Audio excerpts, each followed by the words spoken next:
Crimen terrible. Encontraron el cuerpo aquí. Asesinan a una joven. Hay que descubrir la verdad. ¿Mató a Sarah Cherry? Creímos que si encontrábamos el camión estaría ella. Un asesino es encarcelado para el resto de su vida. Este es su camión, aquí está el cuerpo. Y usted sale de estos bosques. No hay pruebas de la niña en el camión. Dudo que caminara 5 kilómetros desde aquí. 16 años después, algunos sostienen que la policía se equivocó. Juro que no maté a esa chica. Entrada la noche desaparece una niña de 12 años. ¿Y no detienen a este hombre? No entiendo nada.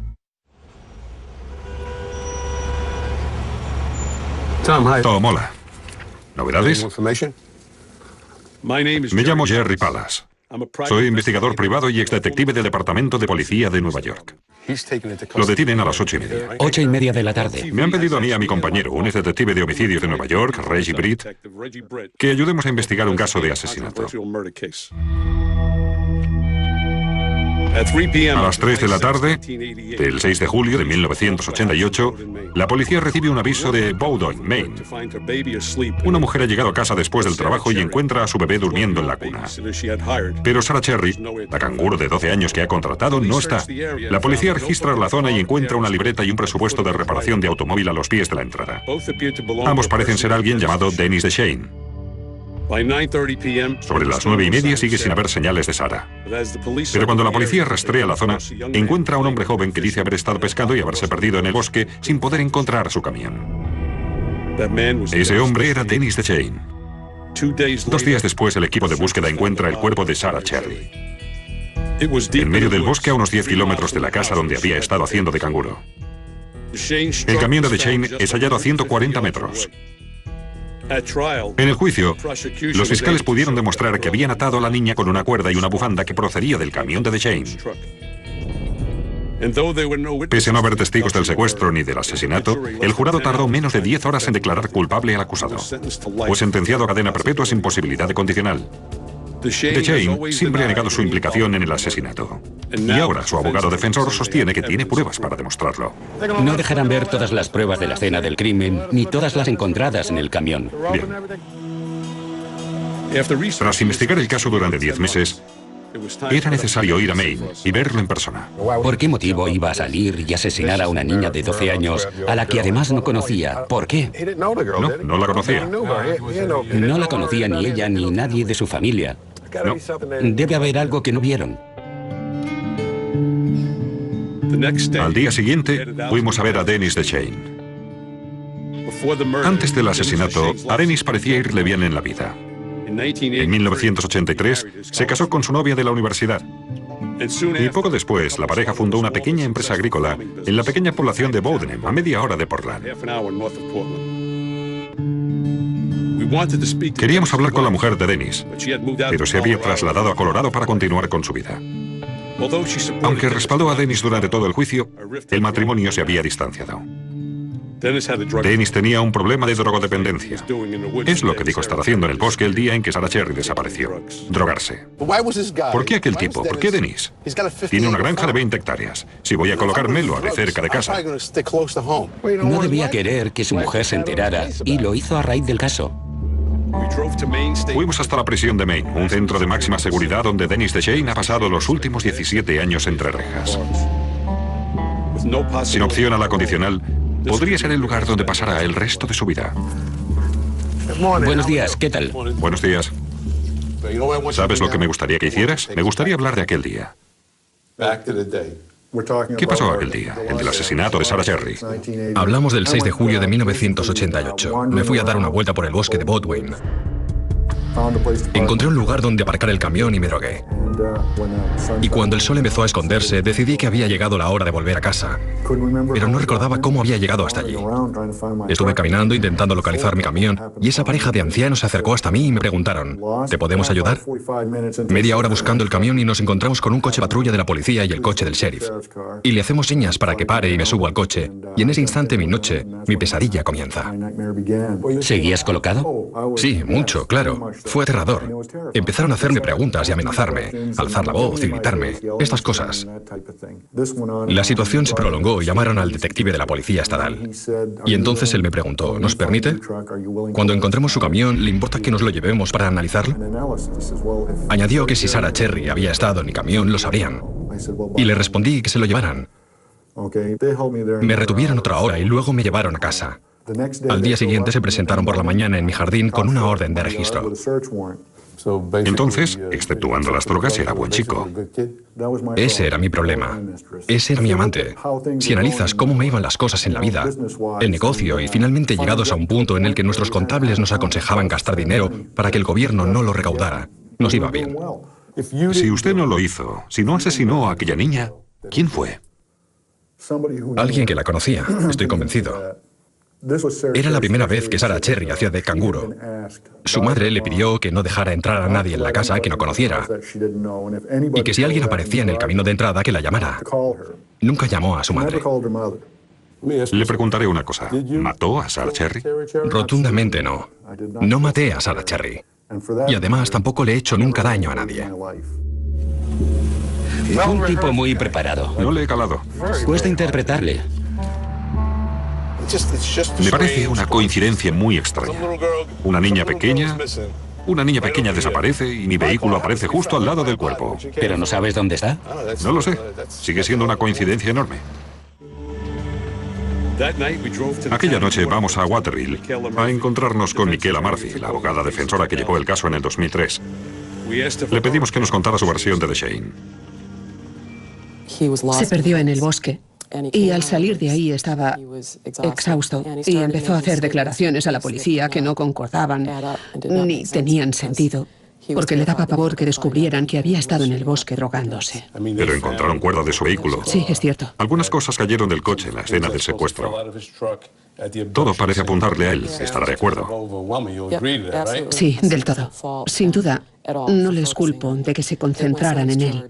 Pero en cuanto acusan a alguien en investigación, se detienen y ya no buscan más, y en esos momentos se produce un cambio en los procedimientos de parte de las autoridades que han de construir el caso y condenar a esa persona. ¿Hay alguna prueba de ADN del hombre? Después del juicio, de perder las apelaciones, el laboratorio estatal de Maine determinó que el ADN del asesino estaba bajo las uñas de la víctima. Era ADN masculino, y ese ADN masculino no es el ADN de Dennis DeShane. Entonces sigue suelto. Eso es lo que me parece especialmente duro para el estado de Maine. Llegar a pensar que si Dennis es declarado inocente, ese monstruo sigue en la calle y los responsables son ellos. Este caso será largo. Me ha cambiado. Verás, después de ir allí, pensé que Dennis era el asesino. Después de hablar con ella, en cambio, todo tiene más sentido. Muchas de las cosas me han abierto la mente y creo que Dennis podría estar injustamente acusado. Podría ser el hombre equivocado.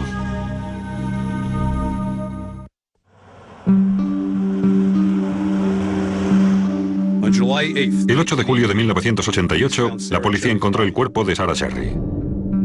Según la declaración del doctor Ronald Roy, el médico forense del estado de Maine, Sarah llevaba muerta de 36 a 48 horas. Pero cuando Reggie revisó las fotos de la autopsia, encontró un detalle que no cuadraba. No podía llevar muerta tantas horas cuando la encontraron. Debieron de ser de 8 a 6, porque no olvides que es una niña blanca. Sí. Niña blanca. Rosa. No llevaba muerta tantas horas. Reggie pensó que las fotografías de la autopsia demostraban una falta de lividez, el oscurecimiento de la piel que acontece con el estancamiento de la sangre unas horas después de morir. Si Reggie tenía razón, Sarah Cherry no fue asesinada hasta después de que DeShane fuera detenido. Visitamos al forense para ver lo que nos decía. Se había mudado a Canadá después del juicio. ¿Hola? ¿Diga? Estoy buscando al doctor Ronald Roy. Soy yo. ¿Qué tal, doctor Roy? Soy Jerry Paras. ¿Cómo está? No seguiría hablando con usted, Jerry. No quiero hablar con nadie de este caso, así que voy a colgar. Adiós. No tiene nada de que... ¿No es esperanzador? ¿Dice que no piensa hablar con nadie de su pasado? ¿Eso ha dicho? Este hombre me ha colgado tan rápido que no sé lo que dijo. No es que no pueda... Solo que no quería hablar de ello. Es como si tuviera algo que esconder. Intentamos con el doctor Roy unas cuantas veces, pero nunca nos contestó. Más que nunca necesitábamos respuestas. Aquellas eran las fotografías oficiales de la autopsia. Mirando estas fotos, Queda excluido el homicidio. el médico forense cometió un gran error. La muerte era más reciente. No podían haber pasado de 36 a 48 horas. No presentaba lividez. Si el cuerpo lo encontraron poco después de las 12 del día 8, eso descartaría a Dennis. Nos dirigimos a la casa donde habían secuestrado a Sarah Cherry. Es una zona rural. Muy rural. Hacen las cosas más simples, con preguntar a los vecinos, ¿no? Peinan la zona. Entera. Es un área escasamente poblada. Nos preguntamos qué pasos emprendió la policía para buscar testigos. Alguien debió ver algo. Un camión. Alguien. Bueno, siempre hay gente que está en todo. Alguien que mira por la ventana. Sí. Seguro que aquí si pasa un camión, no pasa desapercibido. A veces la gente no tiene otra cosa que hacer que mirar por la ventana. Es verdad. Sí, ahora nos adentraremos en un bosque frondoso. En julio no se verá nada. Por eso tardaron tanto en encontrarla. Jerry, esta es la casa donde cuidaba del bebé.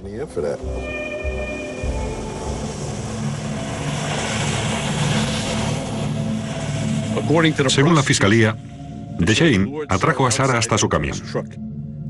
Luego condujo 5 kilómetros y la mató.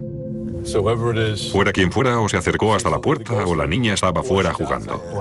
La otra duda, no hay pruebas de la niña en el camión. Dudo mucho que andara 5 kilómetros desde aquí. Salgamos de aquí, vayamos a la escena del crimen. Vamos a la escena del crimen. Aquí a la izquierda, otra vez a la izquierda, ahora a la derecha. Y un poco más adelante. Gira a la izquierda hasta la escena del crimen. Encontraron el camión por aquí, por lo que el cuerpo debía de estar por allí. Esto es muy frondoso. Mucho. Imagínate cómo debe ser en julio. Es aquí, aquí es donde estaba. Justo aquí.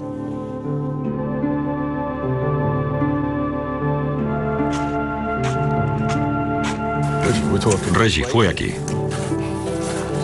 Aquí encontraron su cuerpecito. Habían escondido el cadáver bajo un montón de hojarasca. Se necesitaron más de 100 personas buscándola durante 2 días. La causa oficial de la muerte fue la estrangulación.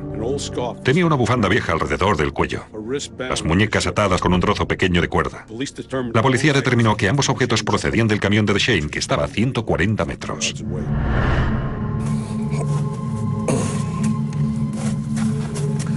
¿Y el camión estaba dónde? Justo por allí. Este sitio es espeluznante. Definitivamente me incomoda. Acabar con una vida de 12 años. Vamos, Reggie. Ya he visto suficiente. Vamos. ¿Estás bien? Estoy bien, un poco tocado. Sí. Increíble, ¿no? Pobre cría. Hay muchas preguntas sin respuesta, muchos aspectos que no se explican. Sí, lo del camión me molesta. A eso me refiero. La cuerda era del camión. Los papeles que encontraron en la escena eran del camión. Sí, pero se estaba chutando. Cualquiera pudo quitarle el camión. El asesinato de Sarah Cherry fue una noticia sonada en Bowdoin. El caso llamó la atención de un exagente del ATF llamado Jim Moore. Estaba tan fascinado con el caso que se propuso escribir un libro. Desde un principio pidió que comprobaran su ADN. ¿Conocen a alguien que sea culpable y pida un análisis de su ADN antes del juicio y que lo solicite al Estado? Y luego lo que también me pareció raro es que la policía no se lo contó a nadie. Llevaron al perro rastreador e hicieron que el perro olfateara la ropa de Sarah Cherry y luego lo metieron en la cabina del camión. Si el laboratorio no detectó ningún rastro de la niña y el perro no encontró ningún rastro de la niña, es que no estuvo en el camión. Se incineraron los cabellos y el cuerpo de la niña. Las huellas dactilares que hallaron en la puerta de la casa han desaparecido. Y había un kit de test de violación. Aquel kit fue incinerado. ¿Y qué pasa con los objetos de su camión que encontraron en el camino de la casa? Eso es lo gracioso. Incautaron 180 objetos. Inventariaron desde Kleenex a tapones de botella, un libro. Y de todo aquello las únicas 2 cosas que cayeron eran de él. Es mucha casualidad. ¿Pero no le sacaron sangre a Dennis? Lo han perdido también. ¿Qué ha pasado? Lo han extraviado. ¿Y qué me dice de la confesión que la policía dijo haber obtenido? El detective Westrum, que era de la oficina del sheriff, afirma que después de tomarle las huellas a Dennis, que Dennis estaba berreando y llorando, y anotó muchas cosas que decía. Y lo peor que escribió fue a Dennis exclamando, ¿cómo he podido matarla? Y luego tacha lo de, ¿cómo he? Si miran las notas que escribió lo verán. Y escribe encima, ¿por qué lo hice? Cambió lo de cómo he podido matarla por ¿por qué la maté? La imagen del gobierno, la policía o el fiscal no es demasiado buena. No en este caso. Había otro sospechoso llamado Senecal. Senecal se había casado con la exmujer del padrastro de Sarah Cherry. Así que Senecal la conocía y dijo tener una coartada, pero no era cierta. ¿Sigue dudando en estos momentos que se equivocaron con Dennis DeShane? Bueno, verá, a veces se cometen errores. La gente miente. La gente haría lo que fuera, pero la ciencia no miente. Es su misión. Me he pasado 25 años metiendo a los malos en la cárcel y me está costando 15 sacar a uno de dentro.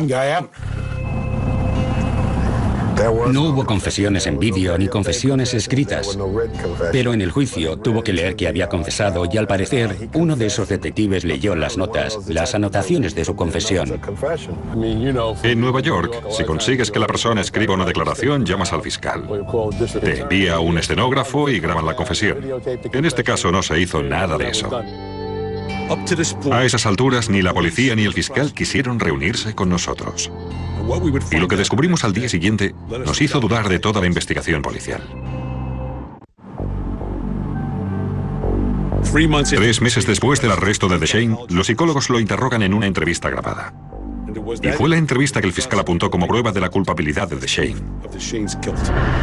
¿Es consciente de que la cámara de vídeo está encendida y que esta entrevista quedará grabada? Lo soy. Bien. Cuando miro hacia atrás, lo que realmente me sorprendió, la primera vez que vi la foto de la niña en los periódicos, lo que sentí fue que era imposible que yo tuviera algo que ver con aquello. Reggie y yo miramos la cinta entera y no descubrimos el más mínimo indicio de confesión. Las alegaciones contra la policía eran escandalosas. Análisis de sangre extraviados, un kit de violación destruido, confesiones inventadas y otros sospechosos que jamás se investigaron. Pero aquella era solo una versión de la historia. El problema era que ni la policía ni el fiscal nos contaban la otra versión. Hemos detectado grandes inexactitudes que él podría haber aclarado. Así son las cosas, así fueron en ese entonces. Y el otro gran tema que quisiera preguntarle es acerca de la violación y las pruebas. Hay que preguntarle sobre eso. ¿Por qué? ¿Por qué las destruyeron? ¿Por qué destruyeron la muestra del análisis de sangre de Dennis? Te contaré la historia desde su punto de vista. Mark Westrom, el primer detective en la escena aquella noche, ni siquiera me devolvía las llamadas. Está llamando al sheriff Mark Westrom. Deje su mensaje y le llamaré lo antes posible. Gracias. Hola, Sheriff Westrom. Soy Jerry Pallas. Le agradecería que me llamara, por favor. Es muy importante que hablemos sobre el caso de Dennis DeShane. Gira a la derecha. Allí está el juzgado. Decidimos acercarnos a su oficina y ver si dábamos con él. Estoy buscando al sheriff Mark Westrom. Westrom no estaba localizable. No hay nadie. Allí no hay nadie. Al fin nos dijeron que podíamos encontrar al sheriff en su otra oficina. Muchas gracias.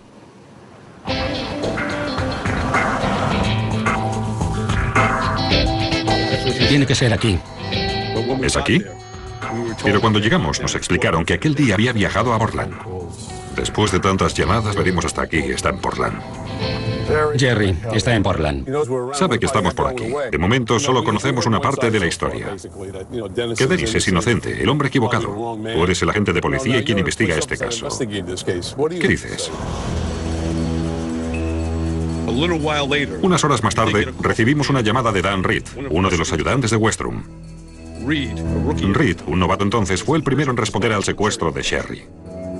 También estaba en el coche patrulla que paró a DeShane aquella noche. ¿Cuál fue su primera impresión de Dennis? Su mirada, sus ojos parecían llenos de miedo. Todavía le sangraba a uno de los nudillos. Tenía lo que parecía ser casi una marca de mordisco en uno de los bíceps. Y lo más conflictivo fue lo que parecían huellas dactilares muy pequeñas. Dedos marcados en los 2 hombros. ¿Y se acuerda de aquellas huellas? Recuerdo aquellas huellas como si fuera hoy. ¿Les contó dónde había estado o lo que había hecho? Le señalé la carretera que teníamos delante de nosotros y le pregunté si había estado allí.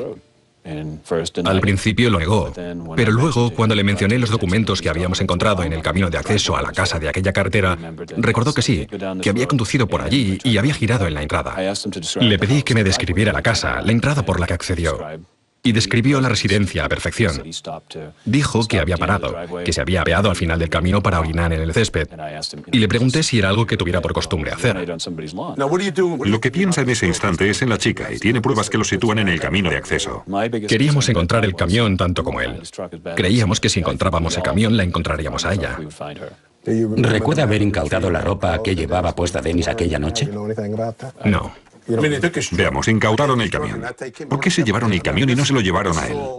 Lo más normal hubiera sido retenerle a él. Si Dennis hubiera dicho aquella noche, quiero irme a casa en mi camión, ¿qué hubieran dicho? No le hubiéramos dejado llevarse el camión. Tendrían que haberle quitado la ropa. Puede que sí. ¿Qué opina de Dennis DeShane? ¿Cree que él lo hizo? Sí. Lo creo porque, bueno, ahora se corren teorías de que podían haberle tendido una trampa. Pero me parece difícil creer que alguien tendiera una trampa a aquel hombre. Entonces no lo duda. No dudo que Dennis DeShane está donde le corresponde.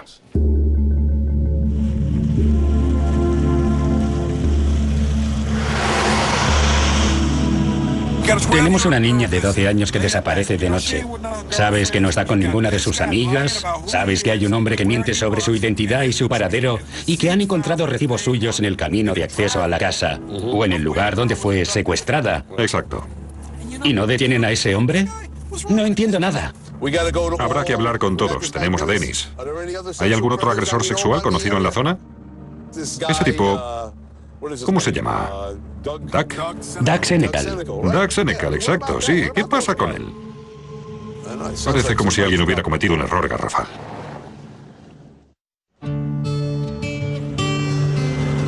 No íbamos a ningún lado con la parte acusadora, así que nos dedicamos a averiguar más cosas sobre Dennis DeShane. El pequeño de 4 hermanos, DeShane se había criado cerca de la frontera con Canadá en la pequeña población de Madawaska, Maine. Cuando tenía 14 años, sus padres murieron, que fue cuando, según Dennis, se enganchó a las drogas. 2 de los hermanos de Dennis, Phil y Don, condujeron desde Madawaska para vernos. Decían tener información que podía probar que su hermano era inocente. Dennis es el tipo de persona que siempre piensa en los demás antes que en sí mismo. Les preguntaré algo. ¿Creen posible que las drogas como las anfetaminas o parecidas pudieran haber hecho perder los estribos a su hermano? Para nosotros durante un tiempo fue un conflicto. Pero algunos psiquiatras y personas a las que hemos consultado nos han respondido que no cambiaría su conducta, que podría desorientarle un poco, pero no cambiar su conducta. Si no es su hermano, tiene que ser otro que han desuelto. ¿La familia o alguien tiene alguna idea? Tenemos nuestras teorías, pero... ¿Algún nombre? Es que, verá, no sé. Su hermano está en la cárcel. Mi hermano está en la cárcel. ¿Intentan ayudar a tu hermano? Claro. ¿Hay alguien? Yo sospecho de Doug Senecal, y mucho. ¿Qué le gustaría que preguntáramos a Doug Senecal? Si su ADN es el que encontraron bajo la uña de Sarah Cherry. Los hermanos DeShane también nos hablaron de un testigo llamado Ralph Jones. Jones tenía información de que Senecal estaba en la zona el mismo día del secuestro de Sarah Cherry, no al otro lado de la ciudad como Senecal había declarado a la policía. Incluso prestó declaración jurada en el juicio, donde afirmó no tener dudas de que era el camión de Doug Senecal el que vio al final del camino de acceso. Si Jones decía la verdad, la coartada de Senecal hacía aguas. Pero la fiscalía hizo todo lo posible para mantener a cualquiera que tuviera información sobre Senecal alejados del estrado durante el juicio. Él la conocía. Dennis no la conocía. ¿Cómo iba a saber Dennis que la niña estaba en esa casa? Pero él sí, Senecal lo sabía, ¿no crees? Dennis ni siquiera conocía a la cría. Después de todo lo que habíamos descubierto de DeShane, no parecía el tipo de persona que comete un crimen tan atroz. Así que mandamos nuestros expedientes del caso a un viejo colega llamado Ray Pierce, un criminólogo formado en el FBI que investiga la psicología de un criminal. Como Ray tardaría unos días en revisarlo todo, nos concentramos en Doug Senecal. Pensábamos que era la clase de persona que no se mueve mucho. Pero nos enteramos de que había abandonado el estado. Hola, soy Jerry Pallas. ¿Cómo va? Tom Kamler es un investigador privado que ha trabajado para el abogado de Dennis. Quedamos en el aparcamiento. Nos reunimos para compartir lo que sabíamos de Senecal.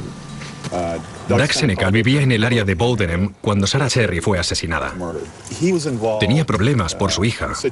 Lo habían acusado de abusar de su hija. ¿Su propia hija? Su propia hija. ¿Es broma? No. Y antes su hija era amiga de Sarah Cherry. Antes de que lo lleven a juicio por abuso sexual, manda a su hija a California para que no pueda testificar en su contra. El Estado termina por desestimar los cargos. Intenté entrevistarle en Florida el año pasado y le hice una entrevista por teléfono. ¿Es allí donde está ahora? En Florida. ¿Tiene su dirección? Claro, se la puedo dar. Al principio estuvo a punto de colgarme, pero dijo que era la primera persona que tenía con la que podía hablar de aquello. Que había cerrado la puerta en las narices a varios periodistas. Es muy paranoico y muy irracional. Es consciente que gran parte de su familia piensa que lo hizo. ¿De verdad? ¿Su familia? Sí, y le dije, bueno, dame tu ADN. Tú sabes que no has sido tú. Se lo presentaré a tu familia y haré que los periódicos locales de Maine lo impriman para que la gente sepa que tú no eres esa persona. Contestó, no pienso hacerlo. El abogado de Dennis tuvo mi ADN mucho tiempo y lo ha infiltrado. ¿Dijo eso? Lo dijo. ¿Crees que querrá hablar con nosotros en el parking? Espero poder hablar con él. Dijo que era un poco imprevisible. Mejor hablas tú con él. Parece que iremos a Florida. Las acusaciones en contra de Doug Senecal empezaban a acumularse. Y ahora que sabíamos que estaba en Florida, había llegado la hora de ir a verle. 10 meses de investigación y Reggie y yo dudábamos de que Dennis hubiera cometido aquel crimen. Según la defensa, la clave para liberar a Dennis estaba bajo las uñas de Sarah Cherry. Es preciosa. Mejor que la nieve. 27 grados. Sí. Hola, Jerry, soy Miquela. ¿Cómo estás? Al llegar a Florida, nos pasamos la mañana hablando con el abogado de DeShane e investigador privado. Creen que si pueden conseguir una muestra de ADN de Senecal, probarán por fin la inocencia de su cliente. Tal vez, si le contamos... Escucha, nos pondremos en contacto con la oficina del fiscal para que puedan hacer el test. Si quieres, lo hacemos como periodistas. Algo imparcial. Solo queremos que esto vaya de A a B y lo prueben. ¿Tenemos una fotografía suya? Doug Senecal. Aquí está, Doug Senecal. El día del secuestro de Sarah Cherry, Senecal estaba supuestamente trabajando de albañil. A principios de aquel año, había sido acusado de 2 cargos de contacto sexual ilegal con una de sus hijastras. Si aquel caso hubiera ido a juicio, una de las testigos que testificaba en su contra hubiera sido Sarah Cherry. Tiene que haber unos cuantos mosquitos en ese estanque. Parece que no. A mí me lo parece. Al menos no veo perros y eso es bueno. Aún no he escuchado ladridos. ¿Qué número era? Me has dicho LE, ¿verdad? Será ese. Debe ser. Parece de alguien de Maine. ¿Se parece a Doug?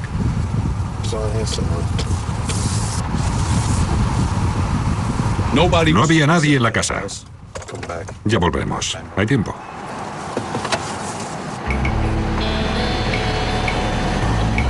Estuvimos dando vueltas durante horas por si aparecía.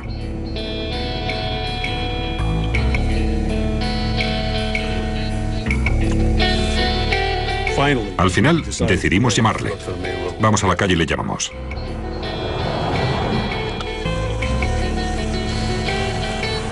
¿Da señal? Salta el contestador. Estará trabajando. Probaremos más tarde.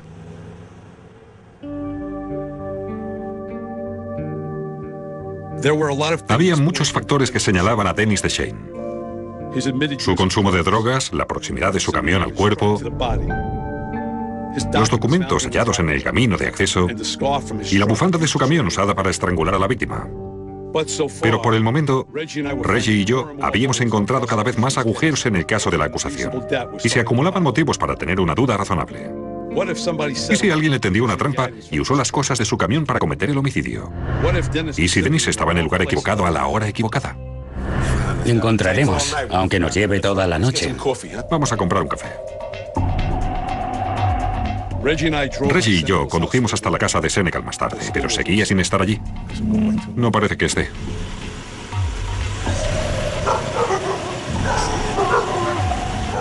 Putos perros. Joder. Seguimos llamando, pero salía el contestador automático. Luego, nuestra suerte cambió. Hola, Doug Senecal, por favor. Señor Senecal, ¿qué tal? Me llamo Jerry Palace. Soy reportero. Me preguntaba si podríamos hablar sobre el caso de Dennis DeShane. ¿Lo recuerda? Bueno, ¿sobre qué? Pues supongo que sabrá que la gente lo ha estado señalando con el dedo. Nada que decir. Verá, ¿no le gustaría callar todas estas voces? ¿Por qué razón? ¿Para salvaguardar su reputación? Porque no tiene nada que esconder, ¿no es cierto? ¿Prefiere que publique que no tiene nada que decir? ¿Por qué quiere hacerlo? Senecal se enfadó bastante y amenazó con llamar a la policía si ponía un pie en su propiedad. Verá, si no sale a dar la cara, es casi como si dijera que... No digas eso, no lo digas. Creo que ha colgado. Jesús, es un paranoico. No quiere hablar. Eso es todo. Dennis DeShane, no él. A mí me ha parecido que intenta ocultar algo. Y dice que si aparecemos por su propiedad, subimos las escaleras o lo que sea, llamará a la policía. Es un paranoico. Ya, no saltaba de alegría. No conseguiremos que hable. Lo intentamos unas cuantas veces más, pero no le convencimos. Y justo cuando Reggie y yo nos disponíamos a cenar, Ray Pierce, nuestro experto en criminales, nos llamó. Veo que estáis entretenidos. Llevamos unos cuantos kilómetros hechos. Y bien, ¿qué te parece? Ray examinó todas las pruebas que le habíamos mandado y quería darnos su opinión. Probablemente es alguien que lo hizo sin lugar a dudas. Bien. Es evidentemente un hombre blanco. Ahora mismo no puedo aventurarme más que a decir que tiene más de 19 años. Normalmente, si no estamos hablando de un asesino en serie, tienen suerte si logran adelantarse de 3 a 6 metros en el bosque. Pero en este caso se tomó la molestia de entrar en el bosque. Así que hablamos de una persona que en esa época tenía una buena condición física. Un hombre fuerte. Sí. Ray, te preguntaré algo. ¿Ese tipo crees que lo había hecho antes? ¿Era la primera vez que lo hacía? Porque parecía que ya lo había hecho otras veces. Al menos a mí. Sí. No sé si encajaría en esta categoría. Con niñas pequeñas así, normalmente hay otras actividades. Acoso sexual, mirones, ilusiones. No sé si ha cometido otros delitos similares. Una persona como esta generalmente es algo introvertida. Una especie de solitario. No digo que no pueda estar casado, pero es mucho más probable que sea un solitario, que sea una persona algo extraña. Si tienes hijos, les dices que no se acerquen a ese tipo de gente. Lo que Ray estaba diciendo era que DeShane no encajaba en aquel perfil y también nos dio algunos consejos. Si queríamos estar realmente seguros de DeShane, debíamos volver a la cárcel a entrevistarle de nuevo. Pero esta vez con dureza, igual que hicieron los agentes aquella noche.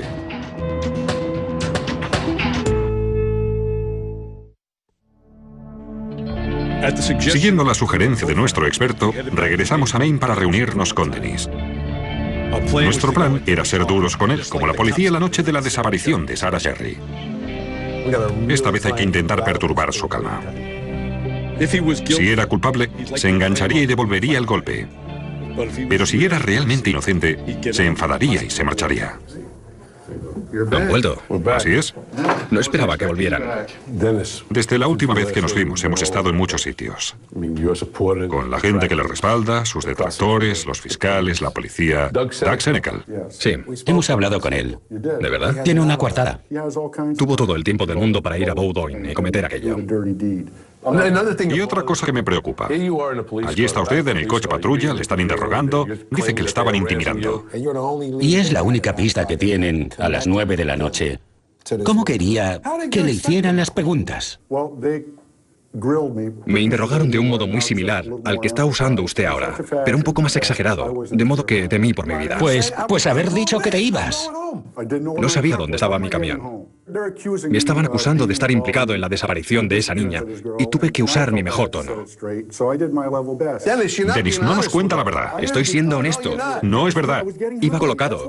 Eso era lo que escondía. No quería decirles que iba colocado. Mire, Dennis, nos han contado muchos cuentos. Y nos estamos olvidando de esta niña a la que asesinaron. ¿La recuerda? Sí, ya sé lo que le Mira hicieron. la foto. ¿Se acuerda? ¿Sabe lo que le hicieron? Sí, lo sé. Lo hizo usted. En mi vida Diga la verdad, por Dios. he hecho daño a nadie. En mi vida le he hecho daño a nadie. Mire a esta niña, Dennis. Mírela. Le arrebató la vida. No tuve nada que ver con esto. Digan lo que quieran. ¿Qué Yo no clase de persona haría esto a una niña pequeña? ¿Qué clase de persona? un puto monstruo que yo no soy. Un monstruo. ¿Y no es usted? No había visto a Sarah Sherry en mi vida. Usted la mató. Y usted está equivocado. No lo estoy. Dennis. Supongo que ya hemos terminado. Yo no le hice nada. Tranquilícese, Dennis.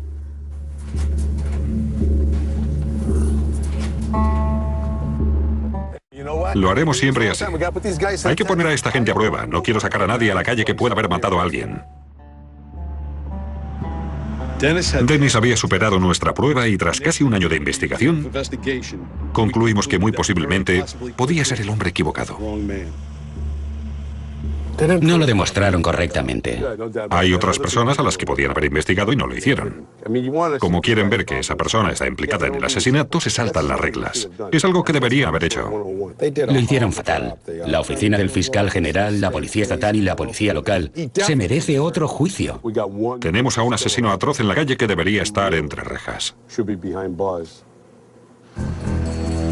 Dennis DeShane lleva los últimos 17 años encerrado. Y a menos que suceda algo relevante en su audiencia, que debe celebrarse el próximo otoño, probablemente se pase allí lo que le queda de vida. No estábamos completamente convencidos de que Doug Senecal estuviera implicado en aquel crimen, pero sí que sabíamos que Dennis no tuvo un juicio justo. Los fiscales bloquearon pruebas de otros sospechosos potenciales, presentaron verdades a medias al jurado y se opusieron a un test de ADN durante el juicio. Pensamos que si el jurado hubiera escuchado todas las pruebas, DeShane podría ser hoy un hombre libre.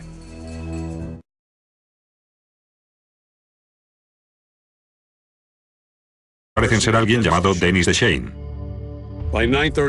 Sobre las 9:30 sigue sin haber señales de Sarah. Pero cuando la policía rastrea la zona, encuentra a un hombre joven que dice haber estado pescando y haberse perdido en el bosque sin poder encontrar su camión. Ese hombre era Dennis DeShane. 2 días después, el equipo de búsqueda encuentra el cuerpo de Sarah Cherry. En medio del bosque, a unos 10 kilómetros de la casa donde había estado haciendo de canguro. El camión de DeShane es hallado a 140 metros. En el juicio, los fiscales pudieron demostrar que habían atado a la niña con una cuerda y una bufanda que procedía del camión de DeShane. Pese a no haber testigos del secuestro ni del asesinato, el jurado tardó menos de 10 horas en declarar culpable al acusado. Fue sentenciado a cadena perpetua sin posibilidad de condicional. DeShane siempre ha negado su implicación en el asesinato. Y ahora su abogado defensor sostiene que tiene pruebas para demostrarlo. No dejarán ver todas las pruebas de la escena del crimen, ni todas las encontradas en el camión. Bien. Tras investigar el caso durante 10 meses, era necesario ir a Maine y verlo en persona. ¿Por qué motivo iba a salir y asesinar a una niña de 12 años, a la que además no conocía? ¿Por qué? No la conocía. No la conocía ni ella ni nadie de su familia. No. Debe haber algo que no vieron. Al día siguiente, fuimos a ver a Dennis DeShane. Pero no recordaba cómo había llegado hasta allí. Estuve caminando intentando localizar mi camión y esa pareja de ancianos se acercó hasta mí y me preguntaron, ¿te podemos ayudar? Media hora buscando el camión y nos encontramos con un coche patrulla de la policía y el coche del sheriff. Y le hacemos señas para que pare y me subo al coche. Y en ese instante mi noche, mi pesadilla comienza. ¿Seguías colocado? Sí, mucho, claro. Fue aterrador. Empezaron a hacerme preguntas y amenazarme, alzar la voz y gritarme, estas cosas.